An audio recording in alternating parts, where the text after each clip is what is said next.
TV ન્યૂઝમાં આપનું સ્વાગત છે। અંકલેશ્વરની ડેટોક્સ ઇન્ડિયા કંપનીમાં બ્લાસ્ટ થતા 4 કામદારના મોતનો મામલો। સેફટી એન્ડ હેલ્થ વિભાગની ટીમ દ્વારા કંપનીમાં તપાસ શરૂ કરાઈ। કંપનીને ક્લોઝર નોટિસ ફટકારાઈ।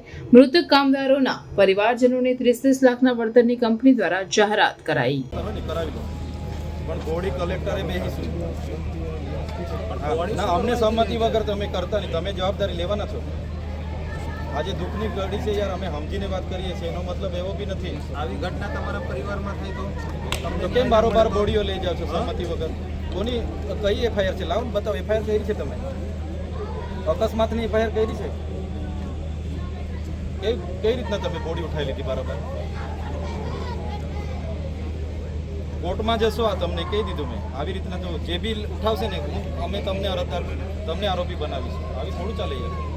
ન્યાયની વાત કરો, 2 શબ્દ એને કેમ ને ભાઈ, આટલી મોટી કંપની લઈને બેઠા છે તે કેમ નથી કહેતા? અમે સહકાર આપીએ છીએ, એનો મતલબ એવું નહીં કે તમે પછી તમારી મનમાની ચાલો। અહીંયા ગાડી આટલી બધી પબ્લિક છે, તમે બોડી પાછા રસ્તે લેવા યોગ્ય છે ખરું? એટલે તમે કઈ ને કઈ રીતે કંપની વાળાને સપોર્ટ કરતા હશો। 4 વર્ષ પહેલા આ જ કંપનીમાં સાહેબને ખબર હશે એક માણસનો પગ કપાઈ ગયો હતો, ખોટી અરજી મારી પર થઈ છે। હજુ બી કોર્ટના ધક્કા ખાઉં છું, હજુ બી એને ન્યાય નથી મળ્યો, અને પગ કપાઈ ગયો છે, હજુ બી કોર્ટના ધક્કા ખાય છે। આમનું એ કરી લેવા દઈએ આપણે। એટલે તમે છે ને સાહેબ, તમને યાદ હોય તો હજુ બી માણસ કોર્ટના ધક્કા ખાય છે। હા, એટલે પરિવારની સહમતિ વગર કંઈ પણ નહીં કરતા।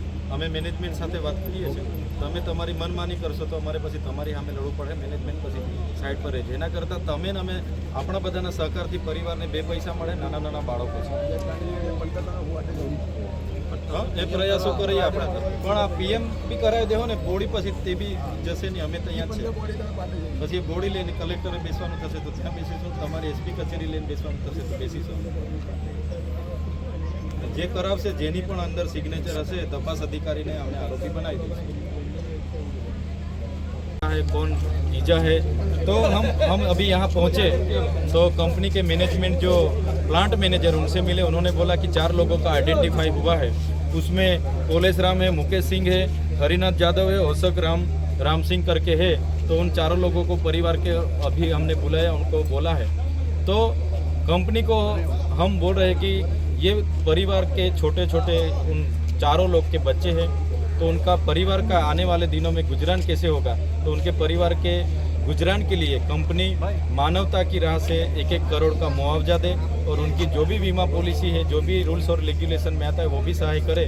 वो हम हमारी तरफ से कंपनी को मांग रख रहे हैं। अभी हम परिवार वालों के साथ मिलके उनकी जो भी पीएम करवाना है, उनका फोरेंसिक लैब करवाना है, उनका जो भी करवाना है वो आगे की तजवीज़ हम हाथ करेंगे। जीआईडीसी में ऐसी घटना बनती है तो इस पर आपका क्या कहना है? जीआईडीसी में जो भी काम करने वाले लोग हैं, उनके पास इतनी सेफ्टी के साधन नहीं। यहाँ के सेफ्टी इंस्पेक्टर विजिट नहीं करते हैं। यहाँ के जो भी है वो उनकी गलती की वजह से इतना बड़ा ब्लास्ट हुआ। 4 लोगों की आज जान गई है, उनके परिवार निराधार हो गया, उनके छोटे छोटे बच्चे हैं। तो ये कंपनी मैनेजमेंट की ही गलती। और दूसरी गलती की 12:45 पर जब ये हुआ तो 4:30 बजे तक क्यों नहीं उन्होंने परिवार वालों को बोला? कुछ न कुछ तो अंदर कुछ गड़बड़ होगी, ऐसा हमको लग रहा है।